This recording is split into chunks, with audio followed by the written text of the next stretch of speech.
Mega Man and his hero friends downloaded themselves to Planet Crate. Amarada finally made her way to the premium collection, and we finally know the reveal and effects of 2 of the 6 nation strides for the upcoming premium collection. I'm Mr. Timeleap, and you're watching Cardfight Update.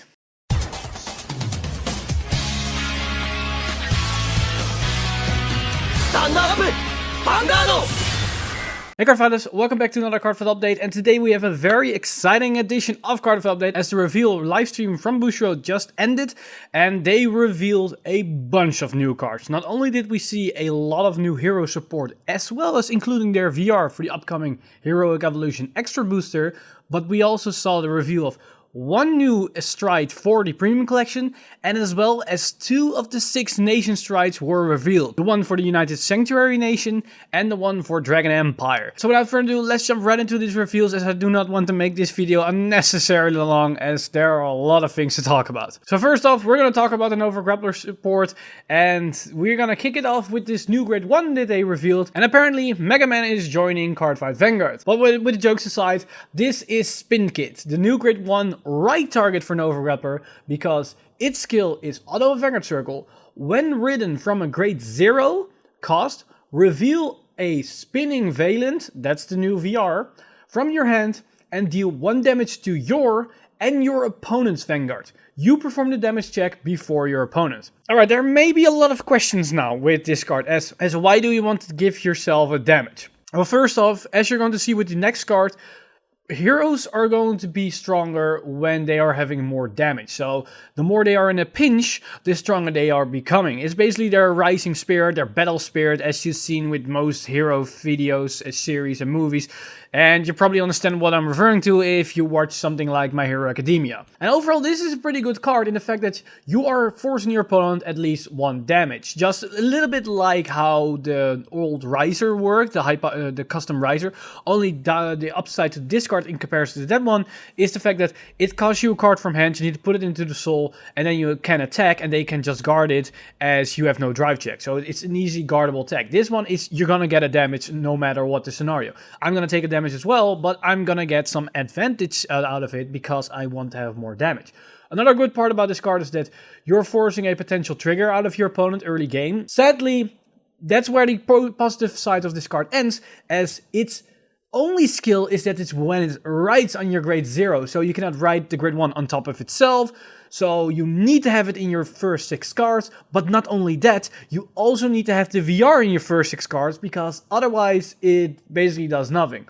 The upside is that the VR can also be your 7th card, as you can resolve your starter skill first, draw it, and hope to God that your VR was that top deck if you do not have it in your hand at this time.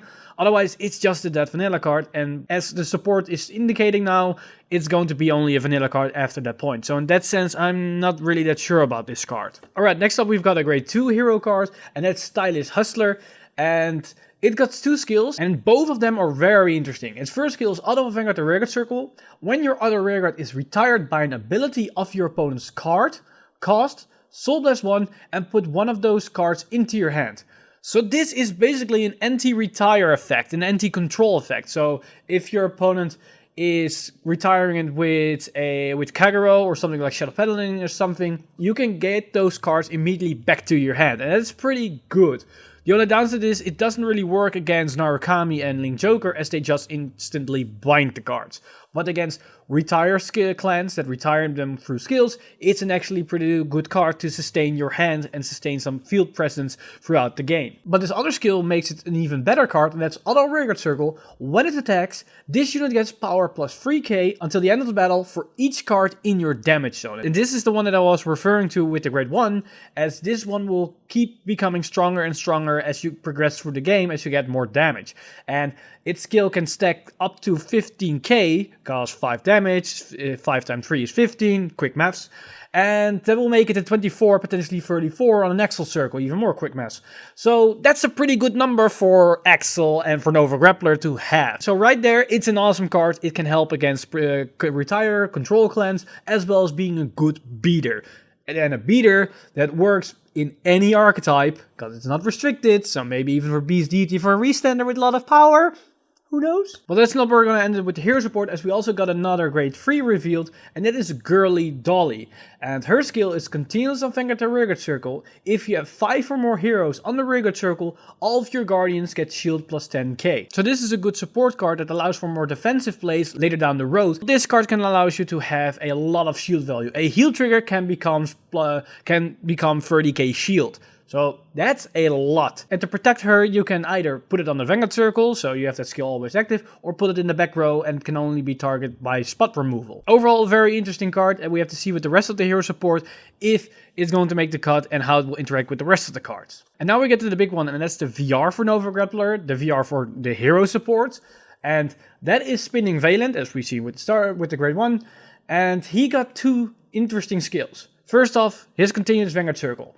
All units can only attack the Vanguard. That counts for as well your units as your opponent. That's pretty big, as when you get a defensive trigger, they can no longer snipe your rearguards and then are forced to just pass the turn if they cannot hit you anymore. So that's a pretty big thing in that. They can also not just put 9Ks on the field and put those 9Ks to attack your rearguards. No, they need to waste it on your Vanguard. So it's a pretty good defensive card, but it also works against your units, so you cannot attack their rearguards anymore. But as you've seen before, heroes is probably going to attack with high numbers, so 1 or 2 defense triggers will probably not matter in most scenarios. Its second skill is what's make this card really interesting, and that's when it attacks. If your front row has 4 or more units, until the end of turn, this unit gets power plus 10k. Then cost, counterblast 4, and when your opponent would call from his or her hand to the Guardian Circle, he or she must call 3 or more at the same time. First off, it's a 22k attacker, so it hits anything.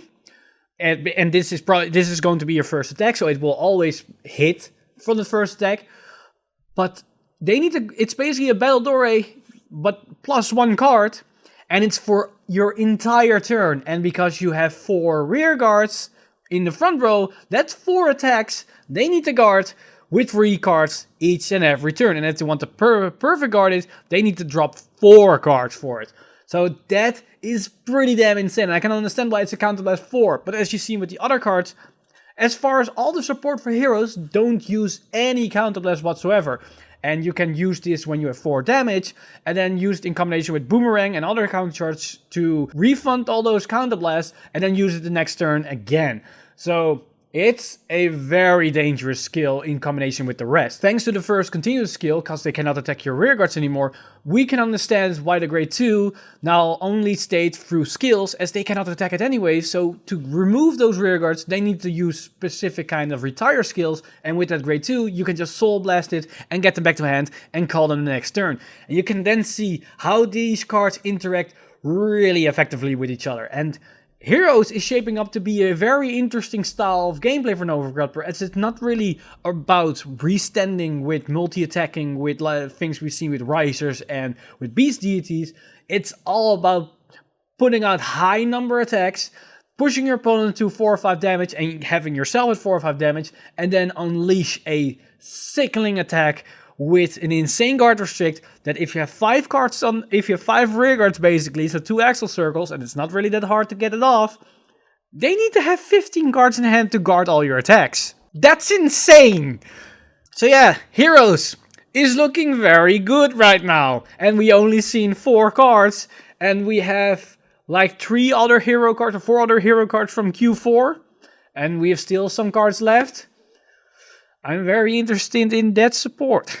But Standard wasn't the only thing that got supported today. We also got some premium collection reveals, and the new stride that was revealed was the one for Genesis, and that's Complete Beauty Amarada Amphis. And she has 3 skills. First off, it's the auto revelation on Vanguard Circle skill, so basically when you stride her, you may check the top card and either leave it on top or put it into the soul. And if you put it into the soul, you need to rest one of your rear guards. That's basically how Revelation works, for those who are wondering. Then we get to her actual skills, and the first one is Act. Vanguard Circle, once per turn, cost, counterblast 1, and turn a card from your G-zone face up. Until the end of turn, one of your rear guards get power plus 10k, critical plus 1, and if your soul has 4 or less cards, draw 2 and soul charge 5.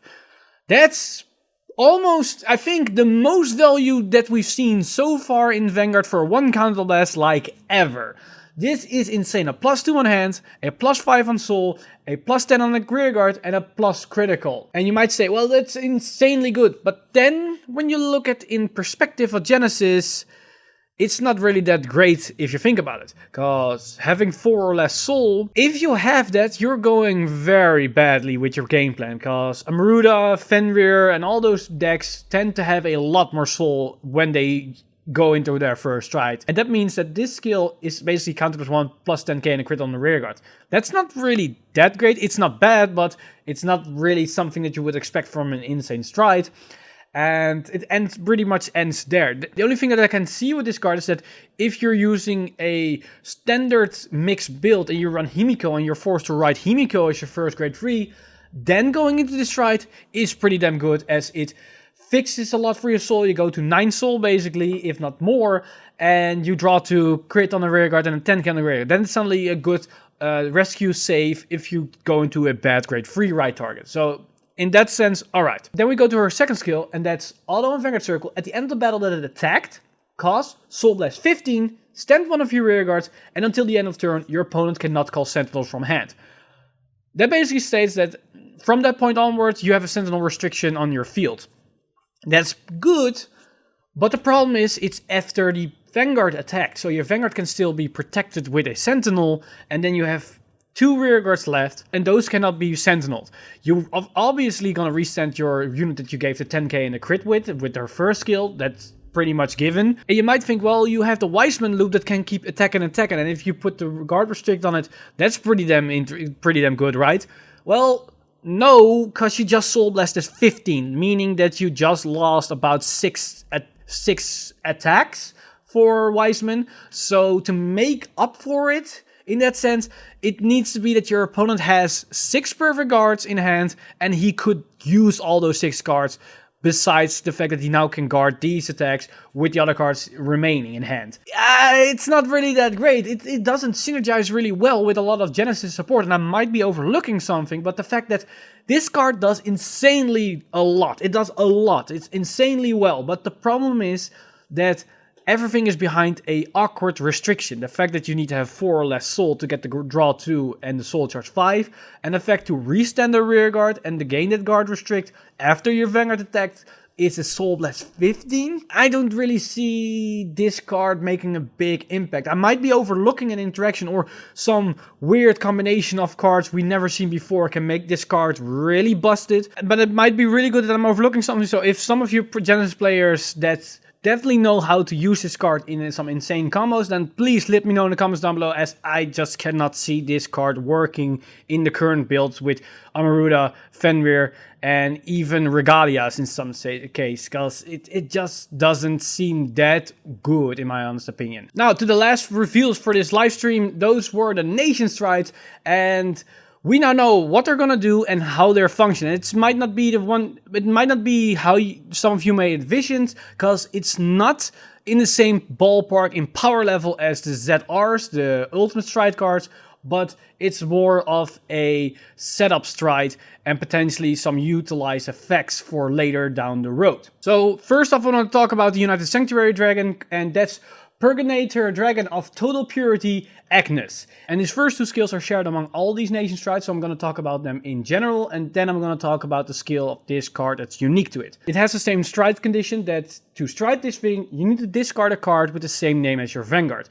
It's basically how Ultimate Stride works. The only difference is that this is not revert as an Ultimate Stride. This is just revert as normal strides, meaning that at the end of the turn, when this card is moved back to your G-Zone, you do not lose your entire G-Zone. It's just a normal stride. Only the cost for it is similar to Ultimate Stride. Then the second skill of these cards is Continuous in G-Zone. This card cannot be turned face up by abilities. If this card is face up, your stride without paying the stride cost. So first off, you cannot flip this card open with all these new strides and every other stride that states flip a G-Zone unit open. They cannot be flipped that way. And when you stride into this thing, at the turns after that, you can normal stride, so no ultimate stride, you can normal stride free from that point onward. For some decks that might not really sound that great, as a lot of G era decks already could stride for free, but for the new decks from the standard era, this might sound really awesome. In their case, you actually do not want to ride and stride each turn. Because of the marker system, you actually want to ride your grade 3 turn after turn. With these new nation strides, you can only do that the first time to ride and then stride, and after that point you can use all your grade 3s to just keep rewriting to gain your markers and then stride for free. So probably these cards will be a lot better in comparison with builds that focus more around the marker grade 3s. So that's the thing to keep in note when looking at these cards when you're referring to the old G-era archetypes and builds, as these cards might not look that promising in most senses. So let's take a first look at the skill of this United Sanctuary Dragon, as that is auto Vanguard Circle, when placed, cost Counterblast 1 and Soul Blast 1, call as many cards from your hand to all rearguard circles as possible and draw 3 cards. It's basically call the entire field and then draw 3 cards. Is it really that great? In my honest opinion, no. I cannot really see how this ability will be amazing, as you are forced to call basically your entire hand in most scenarios. And it doesn't state open rearguard circle, so if you already have units on the field, you are forced to call on top of them. You are not forced to call units to an empty circle and on top of those. It's just that for every rearguard circle, you need to place 1 card to every rearguard circle that you have accessible to them. So in most cases, it will be 5 cards from your hand. Yes, you draw 3 cards, but for what cost? You're probably gonna minus even more in that extent. So depending on the scenario, this card can be good if you already are dedicated to call all those cards to the field. If you already are going to do that, then yes, this card might actually be really amazing, as you can then draw 3 of it. But in most scenarios, you probably will not go into this thing for that skill, as the Counterblast Soul Blast for all those calling all those cards might not be worth it. But we got a second one, and that was the one for Dragon Empire, and in my honest opinion, this card is a lot better, as this is Progenitor Dragon of Lightning Flame, Gilgal. And he has the same stride cost for discarding your same as your Vanguard, as well as the G-Zone restriction, as I talked about the previous one. But his own unique skill is Active Vanguard Circle, cost, Counterblast 2, and Soul Blast 1. And until the end of turn, this unit battles all of your opponent's units in 1 attack and gets power plus 10k and auto Vanguard Circle when its attack hits, counter charge 1. This card is pretty damn insane in the fact that all Dragon Empire clans now have a clear field removal card to their disposal, and that's pretty damn big in a lot of clans. Kagero and Narukami already had a card, but this is probably even better than those cards because of the G-Zone skill that you can now stride for free for a clan as Narukami and the Overlord decks that tend to have not really that much draw potential to their clans. It's pretty damn big that you can now save those cards in hand. But the fact that the card states when its attack hits without the declaration that needs to attack hits the Vanguard, you can countercharge 1, means that basically when your opponent has a full field, there's a big chance you're just going to countercharge 5.